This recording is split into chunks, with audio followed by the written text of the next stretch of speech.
Jean Renoir. Hello and welcome back to Filmmaking Giants. We ended our first block with a camera that learned to breathe. Today we meet the director who taught it to listen.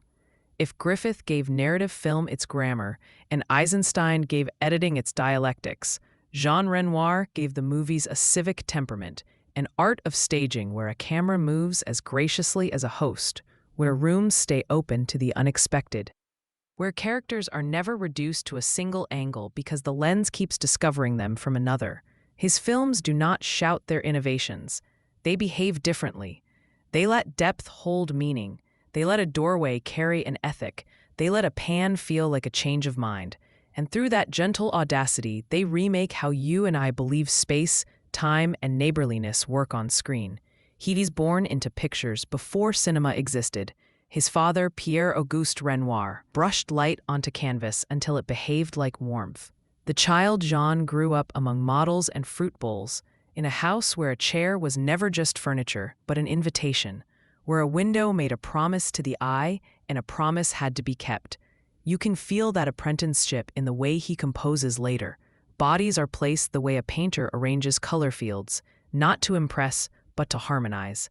A lamp is not a prop, but a sentence. A door opens with moral consequence. He tried other lives, war, wounds, recovery, ceramic enterprises, and drifted toward film with the stubbornness of someone who discovers that the only way to thank life for sparing him is to make something honest. The early silent features, often dismissed as practice, already show the habit that will become his signature. In La Fille de l'Eau and Nana, he plays with movement, like a musician finding a key. He cuts less than his peers do, because he prefers to leave the witness on the stand, to let an action unfold inside one frame and ask the viewer to look, not be dragged. Then sound arrives, and where many directors staple dialogue to image like a label, he treats sound as air. La Chienne speaks plainly without fuss. The camera sidles, not to show off, but to give actors room. A pan that begins on a gesture ends on the truth the gesture hides. You realize, watching him, that fluid camera is not a trick. It is a form of courtesy. It spares the viewer whiplash and spares the actor interruption. Renoir is misremembered as a poet of mildness. There is steel in his kindness. Boo saved from drowning begins with a man plucked from a river by bourgeois benevolence. What follows is not a lesson in gratitude, but an autopsy of condescension. The camera refuses to trap Boudou in a single frame. It gives him the same elaboration of space that it grants the benefactor's salon. When Boudou shambles through that salon, like weather through a parlor, the staging doesn't scold, it demonstrates. A pan across seated propriety keeps landing on the thing propriety cannot absorb: his appetite, his sleep, his freedom from piety. The joke is not at Boudou's expense or at the household's alone. It is on the fragile fantasy that order is a moral argument. He likes to place a window in a scene and let life pass outside it while talk continues inside, so that the film becomes a conversation between rooms. In La Chienne, an apartment's shabby window opens onto a street that does not care. The angle says it without speech. This love is being performed in a theater that has not sold enough tickets. In Partie de Campagne, a picnic begins as flirtation and turns into the kind of ache that outlives marriages. Wind lifts hair, trees bow, clouds hurry. The river pretends to be innocent. He films the afternoon as if time itself were the third conspirator. No sermon, just weather deciding a life. The short remained unfinished for years. It carries the beauty of the unfinished honestly, like a melody interrupted by rain. The camera's movements are as delicate as a hand that does not want to alter what it touches. He travels to the south and makes Tony, a film that European critics will later claim as a godparent of Italian neorealism. Location shooting, non-actors, a story small enough to be none of your business until it is. He does not use poverty as decoration. He uses it as scale. A train yard and a quarry are not backdrops. They are reasons why people talk as they do and surrender as they must.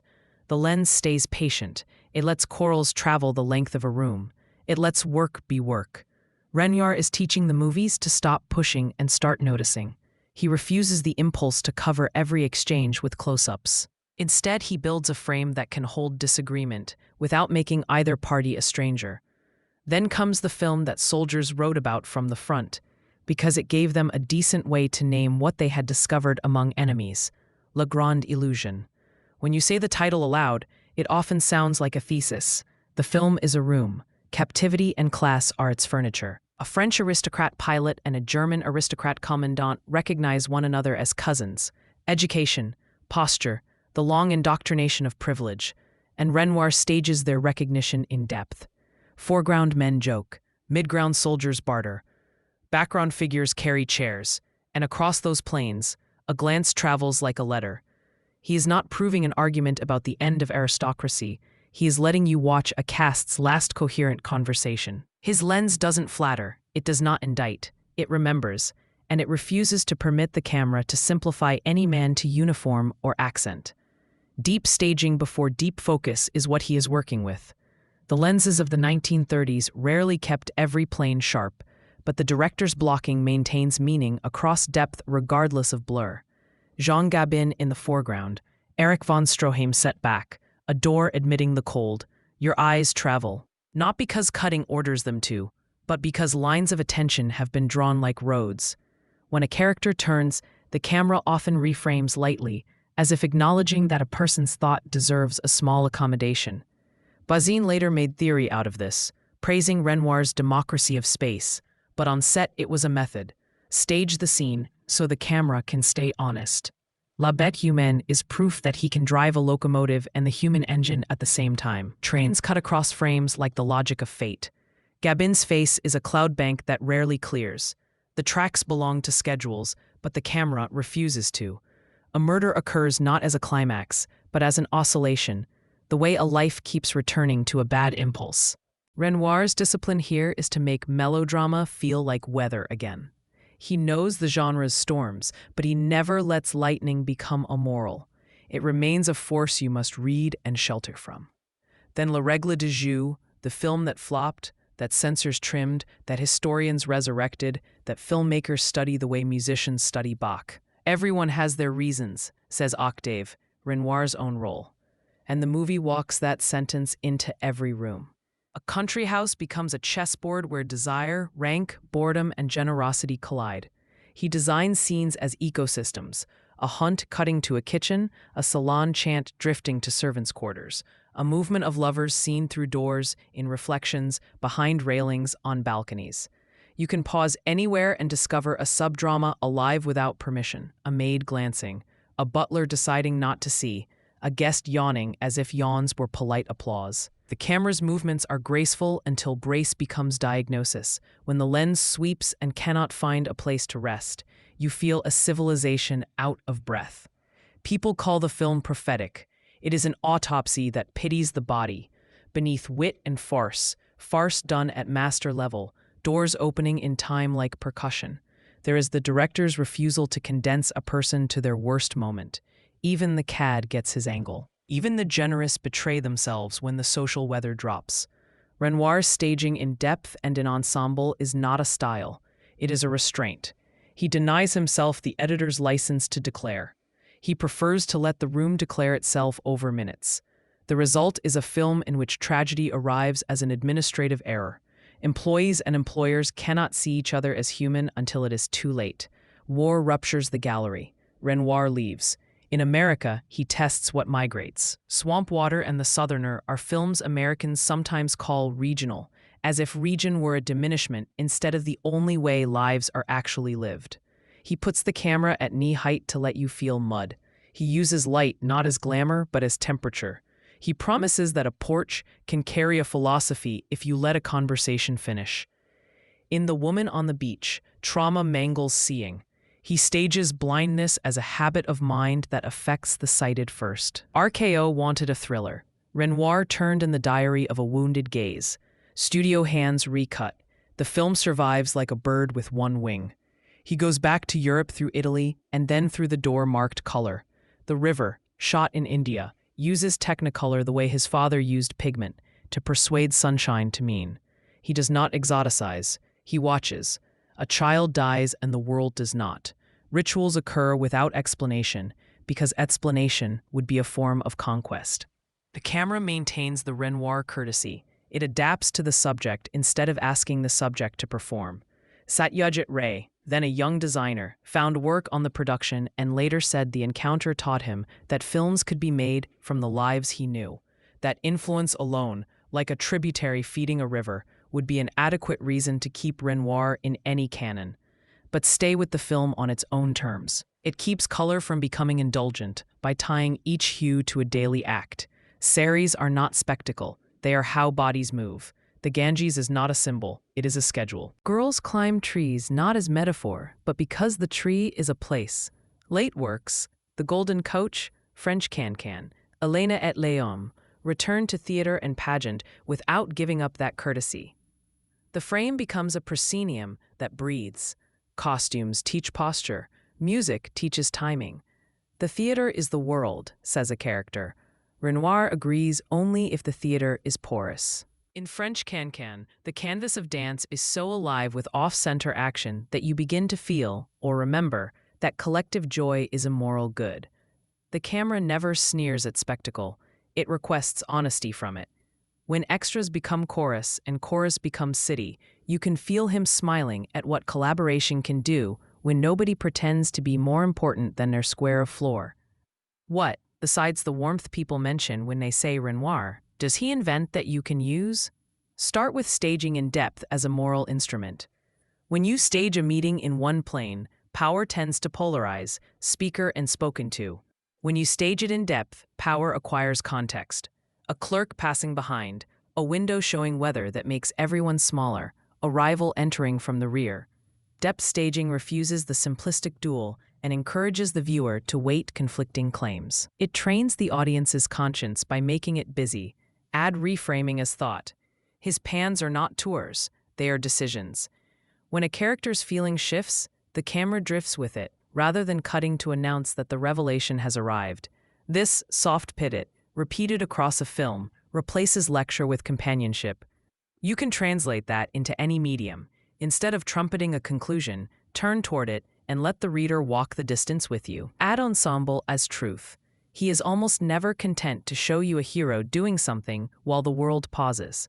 He prefers the orchestra.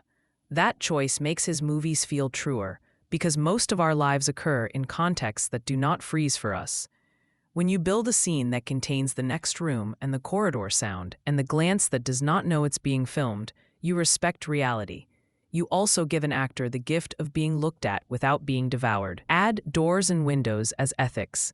A door closed in Renoir is seldom melodramatic. It is administrative. Someone who might have been included is not. A window seen through says the inside is willing to measure itself against the outside. A window used as a mirror says the inside has begun to believe itself the world. Watch Rules of the Game again with only doors in mind and see how your analysis changes. Doors used to hide, to protect, to pretend, to collide. Add, above all, the refusal to simplify. Everyone has their reasons is not an alibi. It is a working premise that asks you to find the reason before you pass sentence. Renoir's method enacts that premise. Keep the shot long enough to reveal motive. Keep the space porous enough to admit surprise. Keep your actors free enough to invent within the plan. Allow error to be folded into the fabric. When the hunting party in Rules drifts from farce into slaughter, he cuts more rapidly, not to excite but to accuse. The rhythm itself says, "You did not mean this. Your habits produced it." His is moral filmmaking by means of attention. People often place Renoir in the past, the way they place a kind relative in a family album. But every time you admire a modern film's unbroken scene because it allowed an argument to flower, every time you feel a director's compassion in the refusal to mock even a fool, every time a camera slides 3 feet so that the other becomes present, you are in his school. The opposite is also instructive. When a scene cuts you into a corner and makes you loathe a character you have not had time to meet, imagine Renoir like a hand on your elbow saying, "Stay a second longer, see if contempt still feels intelligent." He had enemies and accidents and studio cuts. He had, late in life, the joy of looking back without bitterness. Interviews from those years project a calm seldom granted to directors who have touched greatness. The calm was learned. He made films that failed among their contemporaries and triumphed later. He made films that pleased then and now feel like exercises. He kept making, because making kept him honest. The craft he bequeaths is airy and demanding. It asks you to understand that a camera angle is a stance toward a person, that a dolly is a promise to the actor that your lens will work as hard as they do, that to make a frame is finally to vote for generosity or for convenience. He votes for generosity again and again, and his films remain young because generosity is never contemporary, it is perennial. Bring him close to your day and the instructions become homely. When you lead a meeting, resist turning it into two chairs facing. Arrange the room in depth. Let the juniors sit where their presence can alter the geometry. When you tell a story, resist the temptation to cut to the conclusion. Pivot. Carry the listener with you. When you have the power to exclude, treat the door as a decision you will have to defend later to someone you respect. When you are tempted to simplify a rival, grant them one extra beat in your mind and see what arrives. These are not metaphors. They are Renoir's method translated to the work of any daylight. He died in Beverly Hills in 1979, the son of a painter who had become the painter of rooms full of people who do not yet know how much they owe one another. His films are frequently described as humanist. The word is used so often, it risks becoming a label for overcast afternoons. Keep it sharp. In Renoir, humanism means technique put in the service of fairness, the long take as patience, the deep frame as context, the moving camera as attention, the ensemble as humility. Put that way, the style is not style at all, it is conduct. Thank you for listening to this episode of Filmmaking Giants. Produced by Selenius Media. Music by The Artificial Laboratory.